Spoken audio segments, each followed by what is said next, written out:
கருத்து திரிப்பில் ஈடுபடும் ஊடகங்கள். மக்களே உஷார். தங்களிடம் இருக்கும் குறையை மறைக்க மற்றவர்கள் மீது சேறு அள்ளி வீசுவது திமுகவின் ஸ்டைல். ஆனா இப்போது செல்லும் இடமெல்லாம் அடி வாங்கி கொண்டிருப்பதால் மற்றவர்கள் மீது குறை சொல்ல அவர்களுக்கு நேரமே கிடைப்பதில்லை.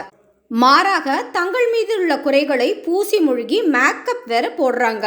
பாராளுமன்றத்தில் ராமசாமி பேசிய பேச்சை மேற்கோள் காட்டி வசமாக வாங்கி கட்டி கொண்டார் திமுக எம்பி அப்துல்லா. சனாதன தர்மம் பற்றிய பேச்சு வட மாநில தென் மாநில பிரிவினை என்று அடுத்தடுத்து இந்தியா முழுக்க செருப்படி வாங்கி கொண்டிருக்கும் திமுக, நாங்க கீழே விழுந்தாலும் மீசையில மண் ஒட்டல என்பது போல உள்ளூர்ல பில்டப் விட்டு கொண்டிருக்காங்க. ராமசாமியின் பேச்சை மேற்கோள் காட்டியதை உடனடியாக அவை குறிப்பிலிருந்து நீக்கிவிட்டார் துணை ஜனாதிபதி அவர்கள்.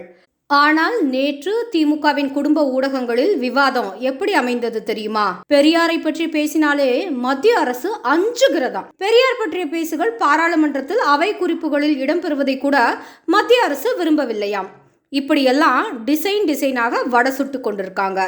புனிதமான பாராளுமன்றத்தில் விஷம் கலந்த ராமசாமியின் பேச்சு எதற்காக இடம்பெற வேண்டும்? மூடர்களே, ராமசாமியை பார்த்து மத்திய அரசு எதற்காக அஞ்ச வேண்டும்? அந்த பிரிட்டிஷ்காரனையே ஓடவிட்ட தேசபக்தர்களுக்கு அந்த பிரிட்டிஷ்காரன் தான் எங்களை ஆள வேண்டும் என்று அவர்கள் காலை பிடித்து தொங்கிய ராமசாமியை பார்த்து எரிச்சல் தான் வருமே தவிர அச்சம் என்றுமே வராது.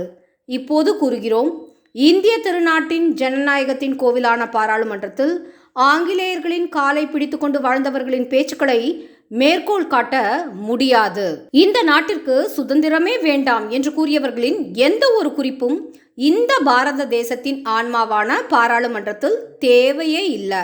இது போன்ற கீழ்த்தரமான முட்டு கொடுக்கும் வேலைகளில் கவனம் செலுத்தாமல் 98% முடிந்த மழைநீர் வடிகால் பணிகள் எப்படி 50% குறைந்து விட்டது என்பது பற்றி ஒரு விவாதத்தை நடத்துங்க.